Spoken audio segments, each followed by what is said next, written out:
कक्षा 12 के सभी विद्यार्थियों, जैसा मैंने वादा किया आपसे कि अब की बार 90 पार, उसी श्रृंखला में ये अपन सेट बी देख रहे हैं। मोस्ट इंपोर्टेंट पेपरों की श्रृंखला में 5 पेपर आपको प्रोवाइड करूंगा जो कि 100% चांस रहेंगे। ठीक है, इन पांचों पेपर को जिस बच्चे ने कर लिया, मेरी गारंटी है कि अब की बार 90 पार। चलिए तो शुरू करते हैं। भक्तिन कहाँ की रहने वाली थी? झूसी की। यशोधर बाबू के आदर्श से किस्नंदा। निम्नलिखित में से तकनीकी शब्द नहीं, अंगोच्छा।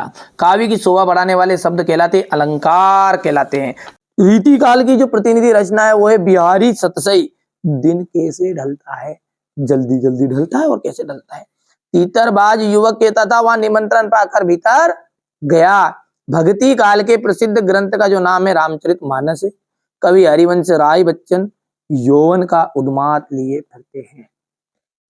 लेखक आनंद यादव की जो माँ है वो धूप में कंडे थाप रही थी। ठीक है, रवि जो है पूर्व पूर्व से निकलता है, इसका शुद्ध रूप है रवि। प्रबंध काव्य के दो भेद होते हैं, महाकाव्य और खंड काव्य। यदि अपन जोड़ी की बात करें तो यहां से देखिए, कविता के बहाने कहा जाएगा कुंवर नारायण। ठीक है भैया, यहां से देखना है आपको। और ज्ञान मार्गी शाखा कहा जाएगा आपका कबीरदास। महादेवी वर्मा का जाएगा छायावाद। गंगोत्री का जाएगा उमा शंकर जोशी।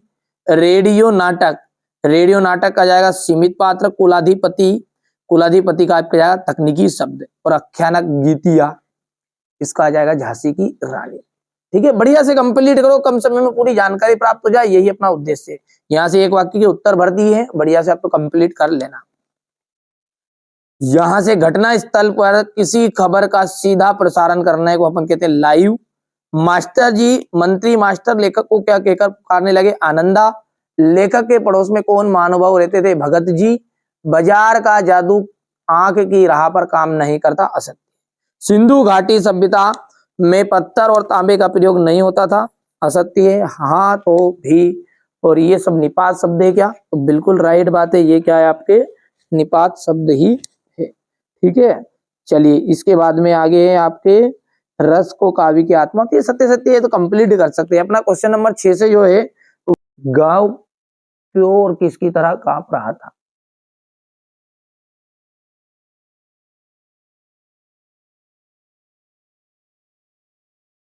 ये लुट्टन अपने परिवार का भरण पोषण कैसे करता था? भक्ति लेखिका से कब और क्या प्रार्थना की? यहां से फिर अब आगे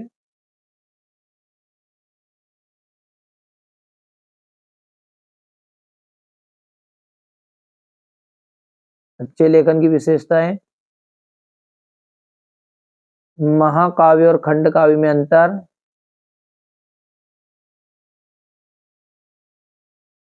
विरोधाभास पर अलंकार की परिभाषा उदाहरण सही।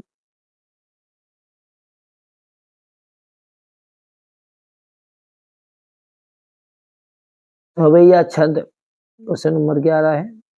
रवैया छंद 22 से 26 वर्ण तक। शेष महेश गणेश दिनेश सुरेश ही जही नहीं नंतर गावे। जाहि अनादि अनंत अखंड अखेद अभेद सुखेद बतावे। एक तो ये भी बोल सकते हैं आप, और या फिर इसका एक बेहतरीन उदाहरण मैं बताता हूँ। माने नहीं अपमानी का हो वहां, याद दिला कर माने मिले जो। कीमत जाने नहीं सकता यदि मुक्त कहीं पर दाने मिले जो। याद रहे वहां सीख तभी तक हाथे किताबें जुबाने मिले जो। कृपा करे भूल नहीं सकता नर खाकर ठोकर ज्ञान मिले जो। किसी भी व्यक्ति को ठोकर खा के ज्ञान मिलता है ना, बहुत खतरनाक होता भाई साहब, क्योंकि वो कभी व्यक्ति नहीं बोल सकता। ये देखिए अभी था।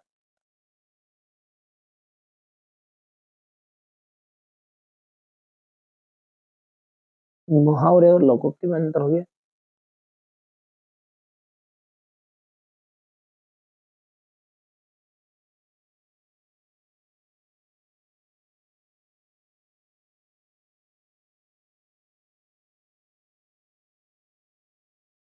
इसके बाद में ये क्वेश्चन नंबर 14 आपका।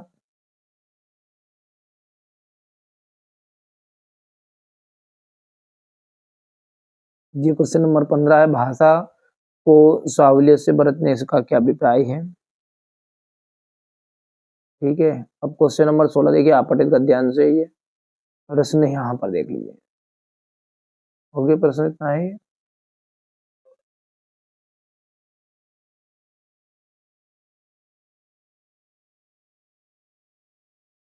मतलब इसका अथवा जो है वो ज्ञान राशि वाला, ये देखिएगा यहाँ पर है प्रश्न, तो ये यहाँ पर हो गया, हो गया। तो इसमें 3 प्रश्न है ये शीर्षक सारांश सब इसमें।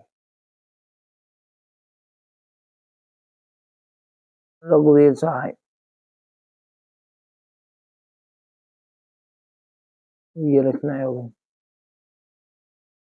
महापक्षी गुड़िया ने क्या यहाँ पर जब नोट सब तैयार कराए थे, यहाँ पे बीच में नहीं दिया, आपको यहाँ पे लिखना है ना, तो आप जानते हैं।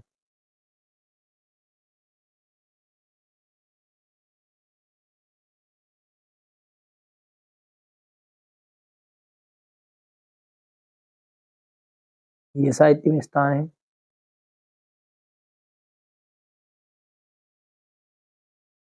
ये हरिवंश राय बच्चन,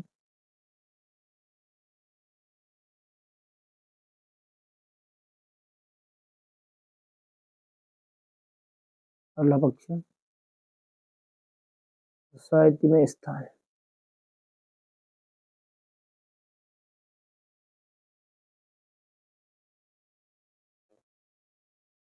जी हजारी प्रसाद वाला है। ठीक है,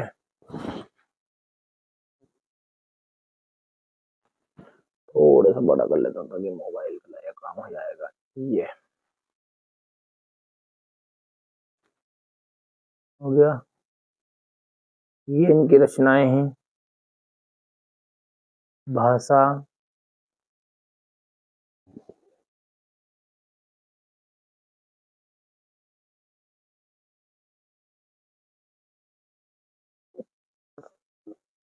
ये शैली,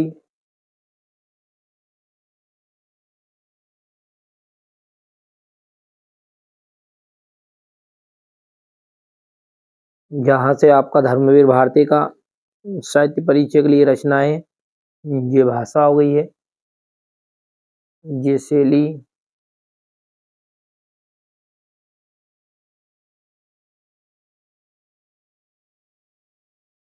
अब ये साहित्य में स्थान है आपका। क्वेश्चन नंबर 19 को देख लीजिए आप ध्यान से, यहां से ये हो गया। क्वेश्चन नंबर 20, चलिए इसको साइड में रखते, थोड़ा सा पहले सवाल देखिए कौन सा है प्रश्न।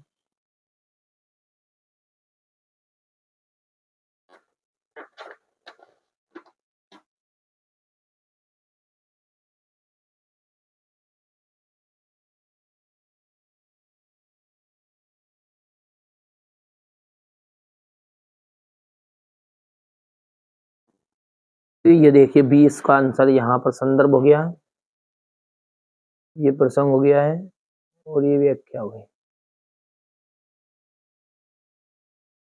ये छोटा सा और कर देते इतना सा, ये इसका अथवा जाएगा, ये 20 सवाल का अथवा, ये किस वो किसान वाला, यहाँ से हो गया व्याख्या।